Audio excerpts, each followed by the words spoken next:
El vestíbulo del resort resonaba en carcajadas hasta que una súplica en un inglés mal hablado se convirtió en un silencio burlón. Un anciano japonés aferraba su reserva mientras el gerente se burlaba. «Señor, este lugar es demasiado caro para usted». Humillado, retrocedió, con los ojos brillando con ese dolor que nadie notaba ni le importaba. Justo entonces, una camarera salió de detrás de la multitud y susurró un único saludo en japonés que paralizó a toda la sala. Nadie lo sabía aún, pero acababan de insultar al multimillonario dueño en secreto de todos los hoteles en los que trabajaban. Kenji Marita se quedó de pie en medio del vestíbulo abarrotado y se sintió invisible. No la clase de invisibilidad por la que había pagado todos estos años. La privacidad cuidadosamente elegida de un hombre que podía con el silencio y la discreción. Esto era diferente. Era la invisibilidad de ser ignorado, de ser examinado como si no valiera la pena concentrarse. Su gastada maleta de cuero reposaba a sus pies, desgastada por años de viajes, y su sencilla chaqueta gris le colgaba suelta sobre los hombros. Parecía exactamente lo que había imaginado, un hombre mayor normal de vacaciones. Pero no esperaba sentirse así. El Grand Summer Resort se alzaba a su alrededor como una catedral de la opulencia. Pisos de mármol, candelabros de cristal y ventanas que enmarcaban las montañas como cuadros caros. Donde quiera que miraba, el personal se movía con sonrisas practicadas, saludando a los huéspedes que llegaban con ropa de diseñador y voces seguras. Una mujer con abrigo de piel en septiembre era acompañada a la recepción por dos botones que se peleaban por su equipaje. Un hombre con traje a medida chasqueó los dedos y un conserje apareció a su lado como por arte de magia. El aire olía a perfume caro y flores frescas, y debajo de todo, un leve aroma a juicio. Kenji llevaba 20 minutos haciendo cola. La cola tenía 6 personas cuando llegó. Ahora tenía 3, pero seguía en el mismo sitio porque cada vez que se acercaba al mostrador, llegaba alguien nuevo y el personal le hacía señas para que avanzara. Una pareja con tenis blancos iguales. Una familia con bolsas de la compra de tiendas donde Kenji tenía acciones. Un hombre de negocios que ni siquiera llevaba equipaje, solo un teléfono pegado a la oreja y una expresión que decía que el mundo le debía velocidad. Cada vez, Kenji retrocedía. Se decía a sí mismo que no importaba. Se decía a sí mismo que precisamente por eso había venido, para ver cómo las propiedades de su empresa trataban a la gente cuando creían que nadie importante los observaba. Pero saber algo y sentirlo eran dos cosas diferentes. Y ahora mismo, lo que sentía era insignificante. «Disculpe», le dijo en voz baja a un empleado que pasaba. Un joven con un uniforme impecable y una etiqueta con el nombre de Dylan. Hablaba con cuidado en inglés. Cada palabra era como una piedra al otro lado de un arroyo. «Tengo una reserva. Espero mucho». Dylan lo miró y luego pasó junto a él, escudriñando el vestíbulo en busca de alguien más importante. «Tendrá que esperar su turno, señor», dijo, alejándose. La palabra, señor, sonó como una ocurrencia tardía, algo que le habían enseñado a decir, pero que no sentía. Kenji asintió y se quedó donde estaba. Le dolían los pies. Llevaba 18 horas viajando, de Tokio a San Francisco, de Denver a aquí. Cada vuelo, una capa más de distancia entre él y la vida que se había derrumbado a su alrededor hacía 3 semanas. Su sobrino, su propia sangre, el chico al que había guiado, en quien había confiado y preparado para hacerse cargo de la empresa. Y mientras tanto, ese chico había estado moviendo piezas en un tablero que Kenji desconocía, haciendo tratos a sus espaldas, posicionándose para expulsarlo. La traición había sido limpia, quirúrgica y completamente legal. También había sido devastadora. Así que Kenji había hecho algo que no había hecho en 30 años. Se había ido. Sin equipo de seguridad, sin asistente, sin nadie que lo mirara y viera signos de dólar, poder u oportunidad. Solo un anciano con una maleta y una reserva hecha con un nombre que nadie reconocería.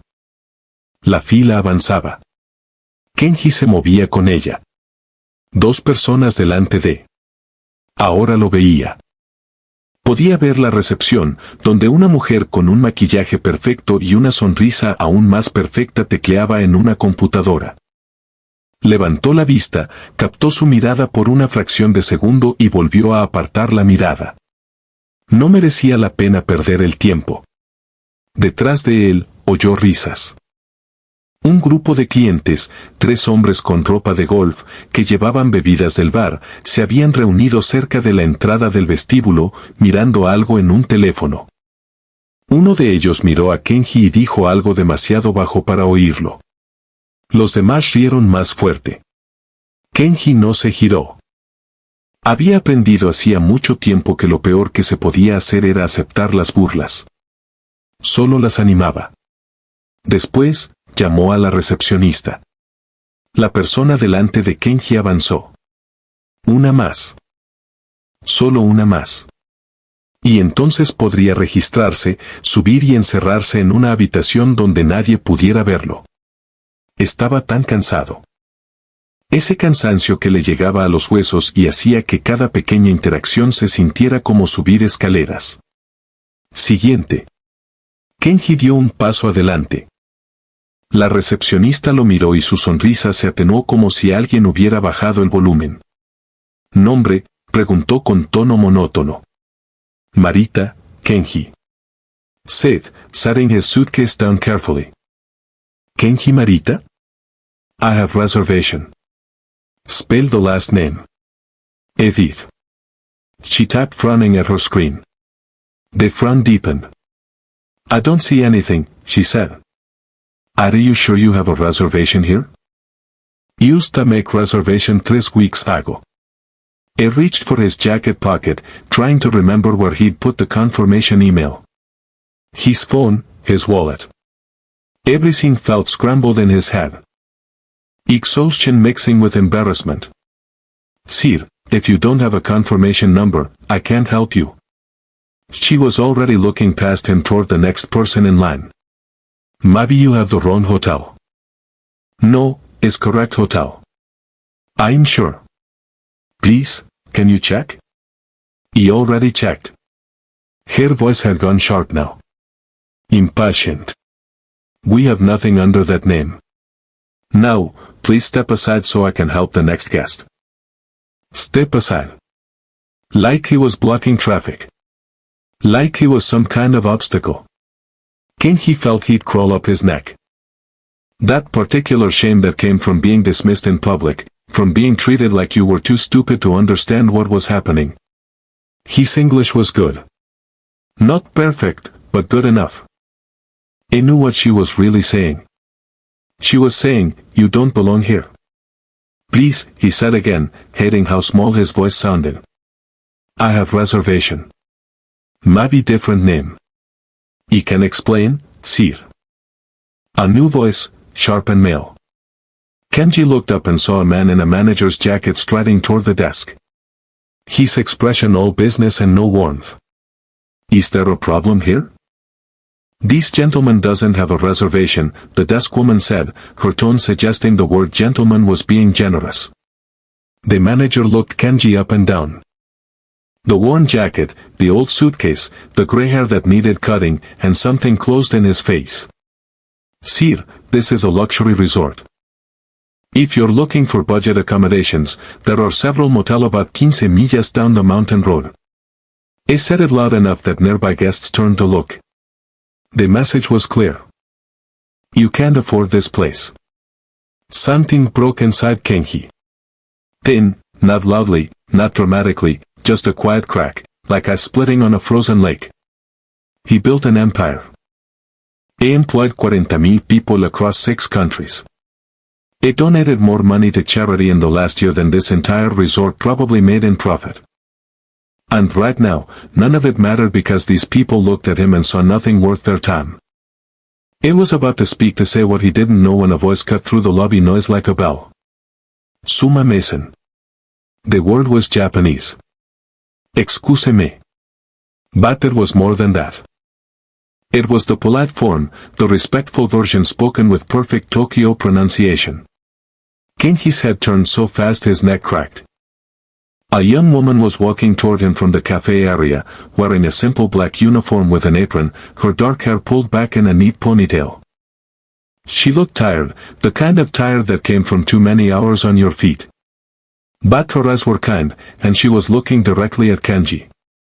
She stopped a few feet away and bowed slightly. A smile, respectful gesture that hit Kenji like a punch to the chest. Then she spoke again, and this time it wasn't one word. It was a full sentence, fluent and natural, and impossibly unexpected. Sir, may I help you? The words were in Japanese, perfect Japanese. And suddenly, the entire lobby seemed to hold its breath. Kenji stared at her. For a moment, he forgot where he was. He forgot the desk clerk's dismissal, forgot the manager's judgment, forgot the 18 hours of travel and the 3 weeks of betrayal.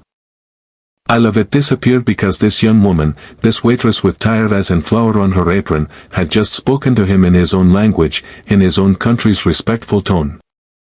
And it felt like hearing his mother's voice after years of silence.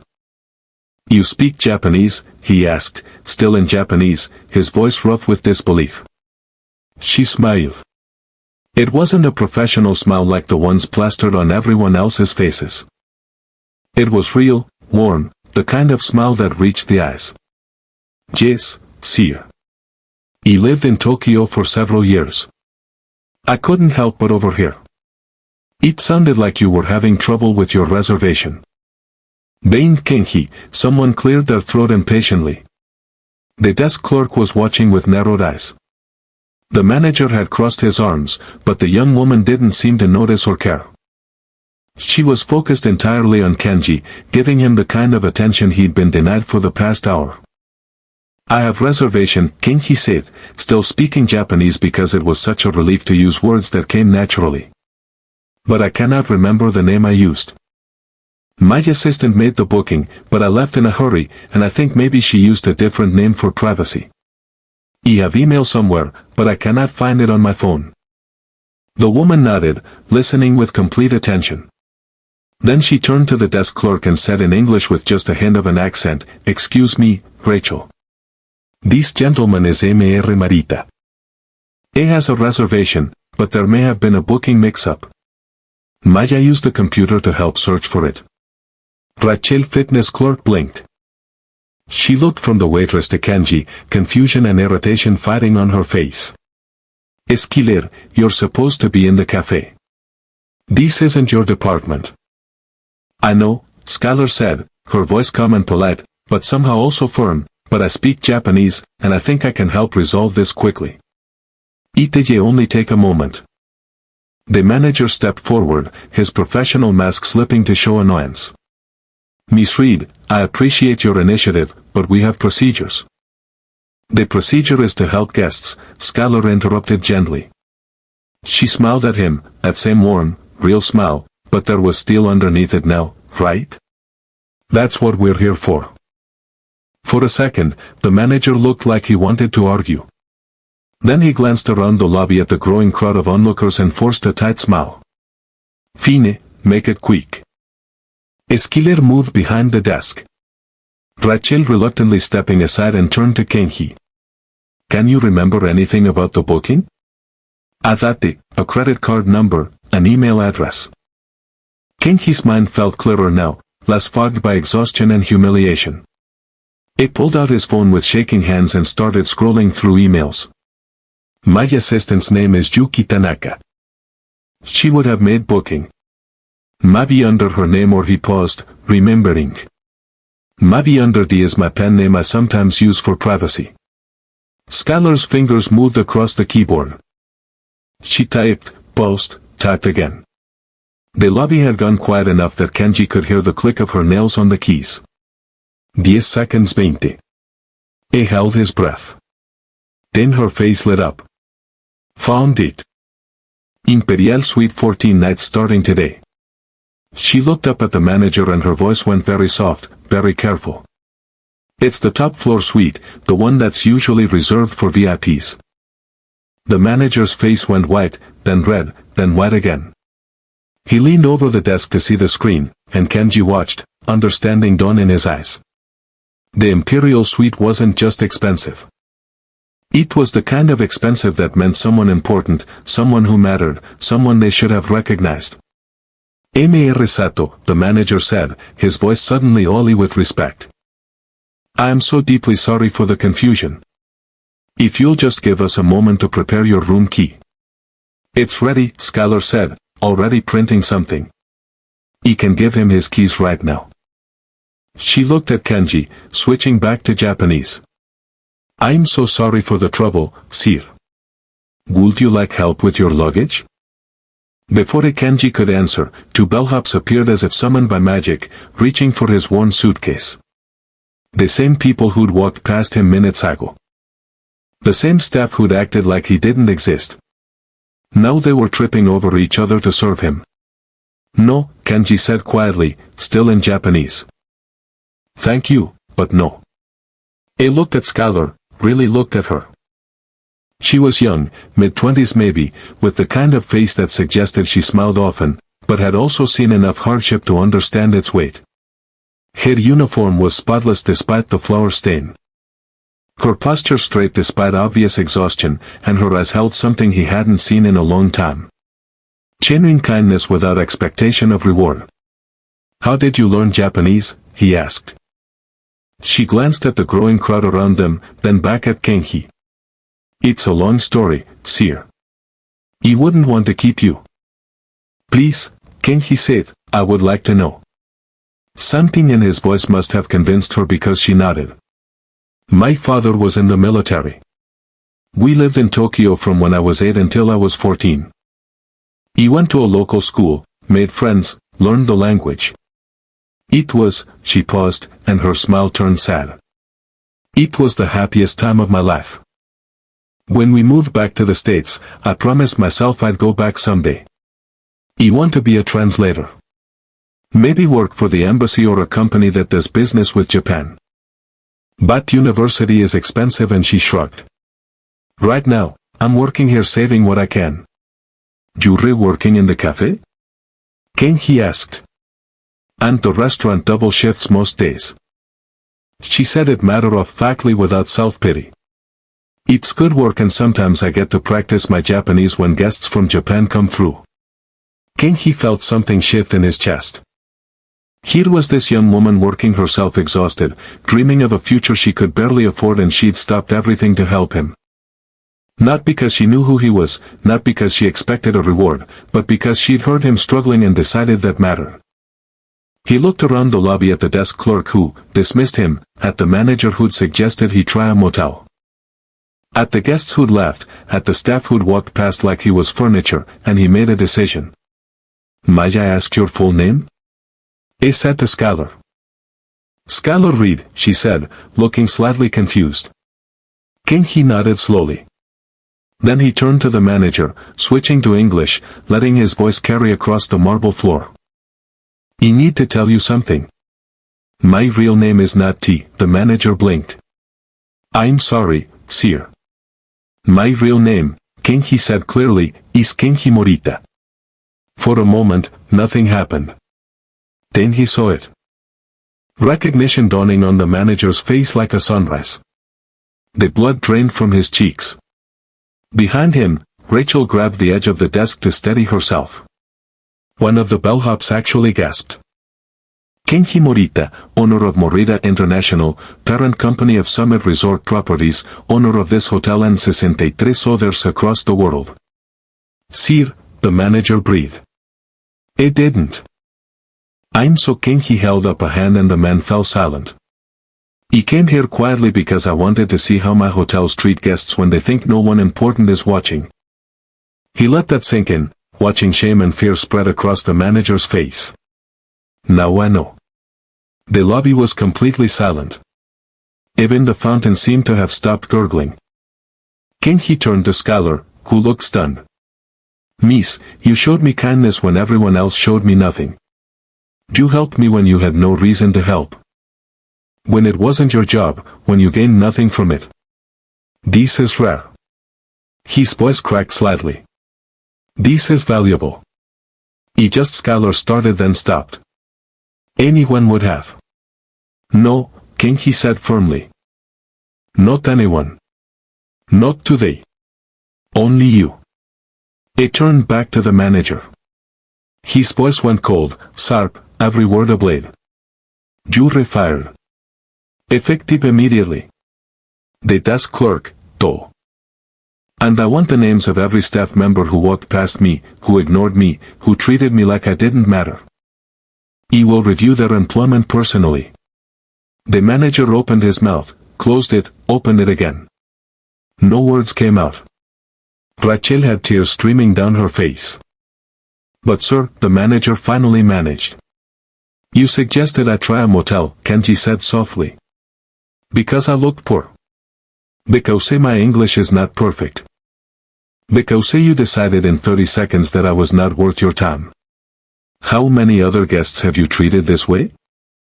How many people have walked through these doors and been judged not by their humanity but by their appearance? No answer. The manager stared at his shoes. King, he turned to Scholar again. Miss Reed, I am creating a new position, Guest Relations Cultural Liaison. Your job will be to ensure that every guest, regardless of appearance, language, or background, is treated with respect. The salary is $90,000 per year. Do you accept? Schiller's mouth fell open. What? I don't. 90,000 plus benefits, King, he said. And I will pay for your university education. Beat any program you choose. You want to be a translator, you will be the best translator. He will make sure of it. Tears spilled down Scholar's cheeks. She pressed her hands to her mouth, shoulders shaking. Why? She whispered. Why would you do this? Kenji thought about his nephew's betrayal. About the 3 weeks of pain and doubt and wondering if kindness was weakness, if trust was foolishness. And here was this young woman proving that goodness still existed, that some people still helped others simply because it was right. Because you greeted me in Japanese, he said quietly. One sentence. That's all it took and it changed everything. He reached out and took her hand. Around them, the lobby stayed frozen.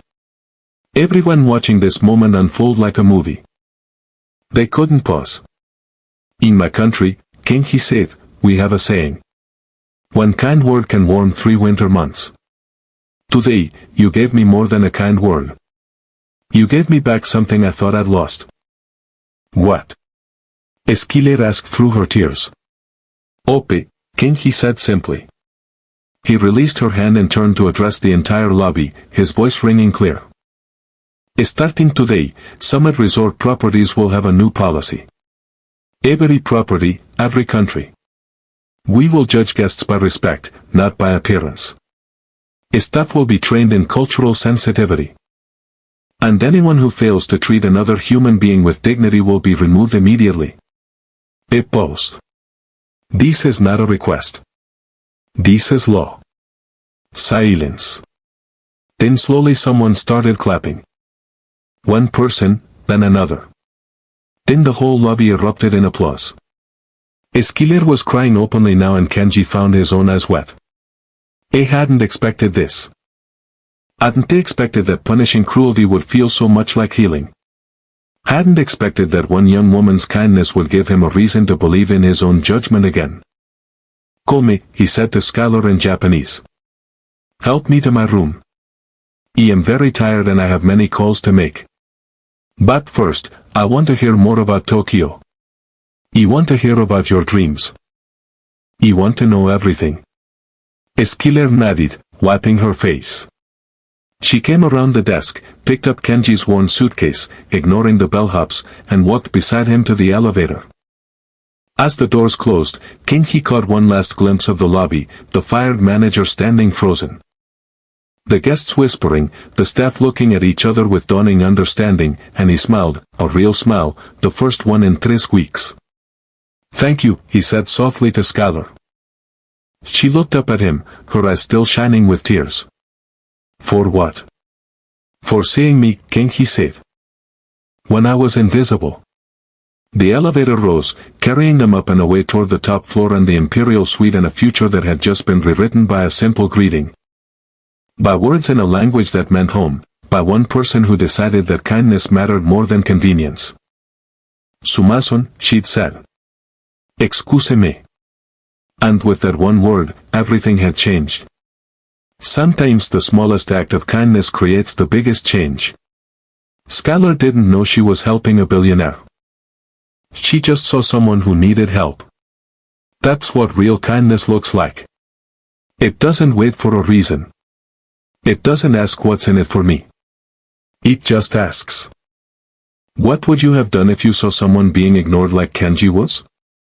Would you have stepped in to help or walked past like everyone else? Drop your answer in the comments. Y really want to know if this Esta Historia te conmovió. Dale a me gusta y compártela con alguien que la necesite hoy.